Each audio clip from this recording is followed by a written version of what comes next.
এইভাবে কচুর ঘাটি খেলে হাত চেটেপুটে 1 প্লেট ভাত নিমিশেই শেষ।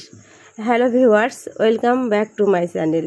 প্রতিদিনের মতো চলে আসলাম আমি শিউলি আক্তার শিমু। কেমন আছেন আমার প্রাণপ্রিয় বন্ধুরা? আপনাদের জানাই আমার পক্ষ থেকে এক গুচ্ছ লাল গোলাপের শুভেচ্ছা। নিশ্চয়ই আপনারা ভালো আছেন। আলহামদুলিল্লাহ আমি ভালো আছি। আমি প্রথমে কচুগুলোকে সিদ্ধ করতে দিলাম কড়াইয়ে, তারপর শিলপাটায় চলে আসলাম মশলাগুলো পিষে নেওয়ার জন্য। এই মশলাগুলো পিষে রান্না করলে খেতে খুবই মজার হয়, অনেক ভালো হয়। যারা শিলপাটায় বেটে আমার মতো মশলা পিষে রান্না করেন তারা নিশ্চয়ই জানেন যে রান্নার টেস্ট কত ভালো হয়। আসলে আমি সব কিছু পিষে রাখি, কিন্তু তারপরেও সেটা দিয়ে রান্না কমই করি। যখন সময় খুব কম থাকে তখন রান্নাটি করি, আর যখন সময় পাই তখন আমি সব কিছু পাটায় বেটেই রান্নাটি করি।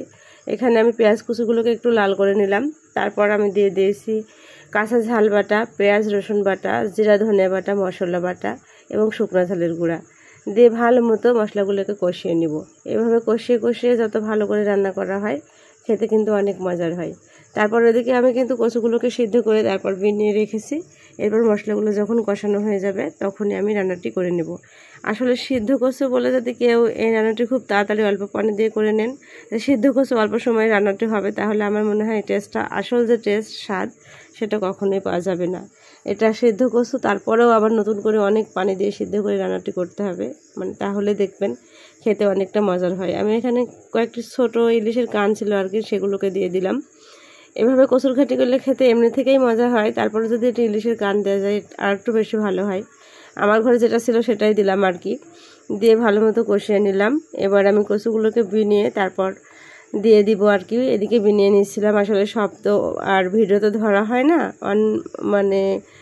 এভাবে আমি কচুগুলোকে বিনিয়ে তারপরে তো দিয়ে দিলাম কড়াইয়ের ভেতর দিয়ে। এবার ভালো মতো কষিয়ে নেব।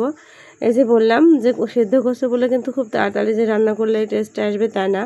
আমি কিন্তু ভিডিও বানাই আপনাদের জন্য আর কি। আমি আমার নিজের সাধারণ রান্নাগুলো আপনাদের সামনে তুলে ধরি। কারো যদি কোনো একটু উপকার হয় তাহলে নিজেকে ধন্য মনে করব, তাহলে নিজেকে মনে করব অনেক সুখী, অনেক সুখী একজন আমি মানুষ। কেউ যদি আমার ভিডিওতে একটা কমেন্টস করে আমি অনেক বেশি খুশি হয়ে যাই, একটা লাইক করলে আরও খুশি হয়ে যাই। আসলে আমি সবার বন্ধু হয়ে সবার পাশে থাকতে চাই। তারপরে তো কচুগুলো যখন কষানো হয়ে এসেছিলো তখন আমি পরিমাণ মতো ঝোল দিয়ে দিলাম। অনেকগুলোই আমি ঝোল দিয়ে দিয়েছি, দিয়ে ভালো মতো ফুটিয়ে ফুটিয়ে রান্না করবো। এই যে ফুটে উঠেছে, কিছুক্ষণের ভিতরেই আমার তৈরি হয়ে আসবে এই কচুর ঘাটি রান্নাটি আর কি। এই যে কচুর ঘাটি রান্না কমপ্লিট। আসলে এটা অরং দিয়ে ঘুটে ঘাটি করে ফেললেও খেতে ভালো লাগে। এভাবে আমি গুটি গুটি করে রেখে খেতেই পছন্দ করি। আসলে যার যেভাবে পছন্দ সে সেভাবেই রান্না করবে। আমার আসলে এভাবে পছন্দ, তো আমি এভাবে রাখি আর কি। আলুর ঘাটির মতো কচুর ঘাটি খেতে আমার অনেক অনেক ভালো লাগে। আজকের ভিডিও পর্যন্ত, সবাই ভালো থাকবেন। আল্লাহ হাফিজ।